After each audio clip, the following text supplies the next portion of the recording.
Hello guys and welcome back to Tarot Page Philippines. So for this video, gawin po natin ang weekly horoscope para po sa may mga sun, moon at rising sign na Taurus. So kung bago po kayo, subscribe, like, and share. Kung hindi nyo po alam yung sun, moon at rising nyo, importante siya. Sa dulo po ng video, may link po tayo para dito. Guys, readings are for guidance purposes. Use your free will wisely. At kung gusto niyo po mapanood ang ating predictive readings starting yung for January 1st, i-click niyo lang po yung ating join button sa baba. You can also show your support by clicking po yung ating thanks button sa baba. Taurus, how are you? So, meron tayo dito is the Queen of Pentacles. So, gamit natin si Nagdala. So, pinapala kasi ng card na to, na different side Taurus, the Queen of Pentacles. Ang dami sa inyo talagang gustong magkaroon ng reconnection. Maybe with the mother image, pwedeng sa nanay yung biological mom nyo, or yung kinagistan yung ina, pwedeng tita nyo, or lola. Actually, wala naman din sa edad ang isang ina, diba? Madalas nasa puso yan. Andoon na may mga tao na tumayo bilang ina para sa atin sa mga panahon na kailangan natin ng magbibigay ng liwanag sa ating buhay. Diba? Kaya nga sila tinawag na ilaw ng tahanan. So, sila yung mga tao na nagbigay sa atin ng pag-asa, ng aruga, ng pagmamahal. So, alam mo yung huwag kang matakot na mag-reach out sa kanila kasi huwag ka ding matakot na baka kasi wala ako may bigay or hindi ko mapakita yung pagmamahal na katulad dati or meron akong mairegalo. Alam mo, madalas sila yung may mga puso na gano'n na parang isang ina. Yung mismong presensya lang natin is enough. Tama na, sapat na sa kanila yun. And kung yun yung nakikita mo din na pamaraan, yung may reach out ka sa kanila, yun yung pamamaraan para yung pagmamahal mo o yung pahinga na hinahanap mo is makamtan mo, gawin mo, di ba? Kasi na ba yung crossing mo? So, meron tayo itong 10 of Swords. No, kapatid, ha? Paalala sa'yo ng cards, huwag mo i-overthink yung mga bagay-bagay, yung baka kasi ganito isipin, or ganito yung mangyari, or baka kasi ganyan. Huwag mong hayaan na lamunin ka ng mga ganong pag-iisip. Huwag mong hayaan na malunod ka sa mga ganong bagay.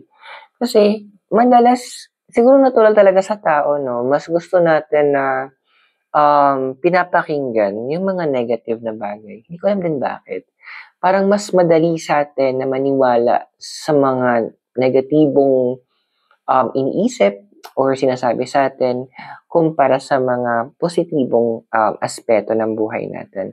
So this card is actually saying, don't let your overthinking get the best of you.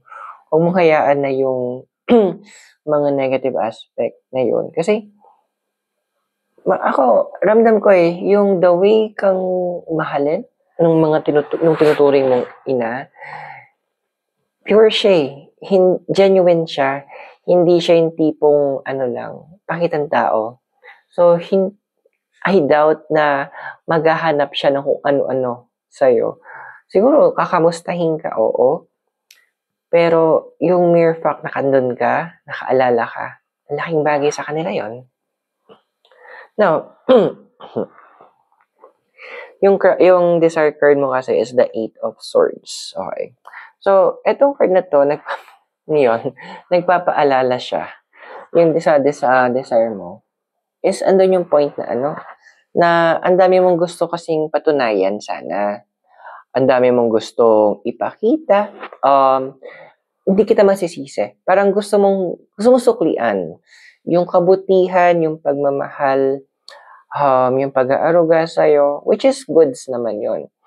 Actually, supportahan kita sa part na yun kasi maganda yung ninanais mo. Pero, huwag mo namang hayaan na yun yung pumigil sa'yo para magkaroon ka ng connection with the people who values you a lot. Huwag mong hayaan na maipit ka sa ganong aspeto or ganong dilema ng life mo. Kasi pinapakita dito ng Eight of Swords na mataas yung yung pangarap mo para sa mga mahal. Hindi lang sa sarili mo, pati sa mga mahal mo sa buhay. Pero, huwag mo namang i-pressure yung sarili mo ng masyado. Maalala lang, tao ka din, may limits ka din. Okay? So, yung foundation mo kasi, we have here is the card of the Magician. So, ang dami sa inyo, naghahanap lang naman din kayo ng parang, masabi natin ng break, magbibigay sa inyo ng opportunity, ng resources, ayan. So, ito yung point na it's time that you connect with a lot of people actually sa yung mga nakaraan. There are people who are willing to help you. There are people who are willing to give you the break that you need. Mga tao na willing bigyan ka ng pagkakataon para maisakutuparan mo yung mga kailangan mong gawin. Minsan, andun lang kasi na masyado ka din, siguro sabi nga ng Eight of Swords kanina, masyado ka nakafocus doon sa mga bagay-bagay sa paligid mo, yung targets mo, na nalilimutan mo ng tumingin doon sa nasa paligid mo lamang. Kasi minsan sometimes, sabi nga na sa movie, sometimes the things we are looking for are right where we were before. Ngayon, si past mo, meron tayo ditong Page of Wands. So, ang dami mo ng plans na in-initiate or sinimulan. Ando na siguro na kailangan mo ding malaman kung ano ba talaga yung needs, yung pangangailangan ng mga taong nasa paligid mo. Ano ba talaga yung hinahanap nila? Ano ba talaga yung kailangan nila? So, ito na yung moment na ina-advise ng cards na go ahead, give them, kumbaga, sumagot ka doon sa mga hinihiling nila.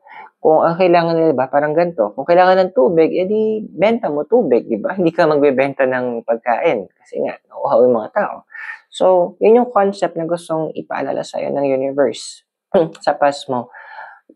Nagawa mo before kasi na mag-create ng needs. Ngayon, ang kinakailangan mo naman, sinasabi ng cards, is mag-respond ka naman doon sa current needs.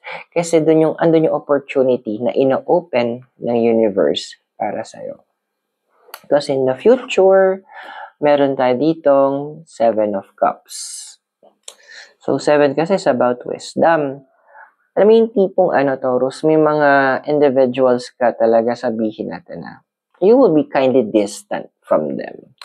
Kasi andoon na at some point parang na-feel mo na, mag-feel mo na masyado naman ako nag-invest ng tiwala ko na masyado na ako nag-invest ng oras ko sa mga taong to. Medyo bawasan ko nga kasi masyado na akong indulge sa kanila. I think parang andun yung point na bigyan ko naman ng moment yung sarili ko at this point to feel that to fulfill yung mga pangailangan ko. Kasi may mga opportunities pag masyadong mine-maintain itong mga connections mong to, medyo sabihin natin na uubos din yung oras mo. So, hindi naman sa pinuputol mo yung connection mo, pero ando na medyo lilimitahan mo yung oras na yun. Kasi, nakikita mo din na you need to have that connection with your mother image. So, kung nakaka-resonate ka sa readings natin, subscribe, like, and share. And if you would like to also mapanood po ating mga predictive readings, click nyo lang po yung join button sa baba. Pero sa ngayon, tuloy natin yung reading mo. Okay, so physical environment, meron tayo ditong the Chariot. Bakit gano'n, napapaligiran naman kayo ng mga tao. Pero may moment kayo na parang feeling nyo alone pa rin kayo. Yung parang ang dami nasa paligid nyo, pero parang mag-isa pa rin yung pakiramdam nyo. Kasi nga, may hinahanap yung heart nyo. Yun yung moment na, ang chart kasi it's about, connected siya sa zodiac sign na Cancer. So, it's also about family. So, hindi kita masisisi na yung heart mo, naghahanap siya na maramdaman niya ulit yung tahanan kung saan niya nararamdaman yung pagmamahal. And yung tahanan na yun, nasa mother image mo. So, make plans. So, sabihin natin, kung kasama mo siya ngayon, then make plans na magkaroon kayo ng date na kayong dalawa lang. Kung sabihin natin masa malayo siya, kaya naman natin mapuntahan, gawin natin. Kung andoon na medyo mahihirapan tayo, mapuntahan siya. Alam mo yung tipong ang ganda na ng technology natin ngayon na yung communication natin is mas mayabong na. Find ways to reach out. Kung wala man na siya dito hindi natin siya kasama na sa mundong ito, bakit hindi tayo bigyan natin ng oras para maalala siya? Maraming pamamaraan. Sabi nga, di ba? Kung gusto, madaming paraan. Kung ayaw, again, marami tayong dahilan. Now, your emotional environment kasi is the Six of Cups. Okay. Andun kasi na yung dami sa inyo, no? You're trying to be strong. Pinipilit nyo na lumaban, which is tama naman kasi life is about, tungkol siya sa to strive para umangat tayo, to fight kung ano yung para sa atin, to conquer our fears. Andoon na, ang dami sa inyo na pinipilit nyo maging malakas. Pero, ito lang ha, nakakapagod din na pilitin ang sarili maging malakas. Kaya siguro pinapabalik ka muna sa nanay mo din or sa mother image mo. Pwede sa family mo na din. Para andoon na sila kasi yung sabihin natin na alam yung talagang pinagdadaanan mo na kahit hindi ka magsalita, pag alam nila na eto yung pagod ka na, kung pagod ka na, alam nila kapag hapu ka na, alam nila kapag down na yung emotions mo. So it's time that you give them that moment para to live or mabigyan ka ng pahinga na matagal mo nang hinahanap din para sa sarili mo. Kasi sa hopes and fears mo, we have here is the Seven of Swords. So, andun kasi na yung iba sa inyo, kasi ano yung ipagmamalaki nila? Ano yung pwedeng ipagmalaki ko para sa kanila? Alam mo, ang pagmamahal hindi naman yung tipong kailangan meron ka mabigay eh. Alam mo ba yung kung hindi mo siguro tatanong sa kanila, pero the way kanila nakikita na ikaw mismo na lumaki ka na isang mabuting tao, malaking bagay na sa kanila yon. Bonus na kung ano yung pwede mong ibigay o masukli mo sa kanila. Bonus na yon. So, huwag mong pangunahan sila. It's time that you find your rest, find your love, refill yung, kumbaga, mag-recharge ka in their presence. Kasi in the future, we have here yung King of Swords mo. So, pinapalala kasi ni King of Swords sa'yo na in the future, andoon na magkakaroon ka ng long moments na malayo sa kanila. Kasi, yun yung moment na bibigyan ka ng universe ng chance para naman yung mga unfulfilled mong wishes, yung mga dreams mo, yung goals mo, mabigyan mo naman ng tamang oras.